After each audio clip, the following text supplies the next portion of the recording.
સમાચારમાં આગળ વાત કરીએ સાબરકાંઠાની તો સાબરકાંઠા જિલ્લા એસઓજી પોલીસે સ્પેશિયલ ઓપરેશન ગ્રુપે ઇકો ગાડી ચોરીના આરોપીને મુદ્દામાલ સાથે પકડીને જેલના હવાલે કર્યો છે।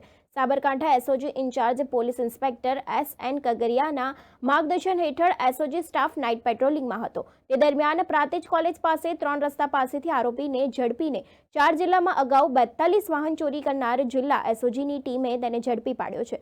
એસઓજી નાઇટ પેટ્રોલિંગમાં હતા અને ઇન્ચાર્જ કોન્સ કિરીટસિંહ રજનીકાંતસિંહને શક પડતો હતો ને તે ઈસમને રોકતા ઈસમની ગાડી મૂકીને ભાગતા એસઓજીની ટીમે પીછો કરીને આરોપીને ઝડપી પાડ્યો હતો। આરોપી સંજય કુમાર જગદીશભાઈ, જેની ઉંમર 23 વર્ષ છે અને તેને પ્રાંતિજ સાબરકાંઠાએ ઝડપી પાડીને પોકેટ કોપ મોબાઈલની સદરી ઇકોની સાથે તેની તપાસ કરતા અમદાવાદ શહેર નિકો પોલીસ સ્ટેશનમાં ગુનો રજીસ્ટર થયો હોવાનું જણાઈ આવતા આરોપીએ ગાડી અમદાવાદથી ચોરી કરી હોવાનું કબૂલ્યું હતું। આરોપી વિરુદ્ધ પ્રાંતિજ પોલીસ સ્ટેશન ખાતે કાયદેસરની કાર્યવાહી કરીને મુદ્દામાલ રિકવર કરી આગળની તપાસ હાથ ધરી છે। આમ સાબરકાંઠા જિલ્લા એસઓજીની ટીમને મોટી સફળતા મળી છે।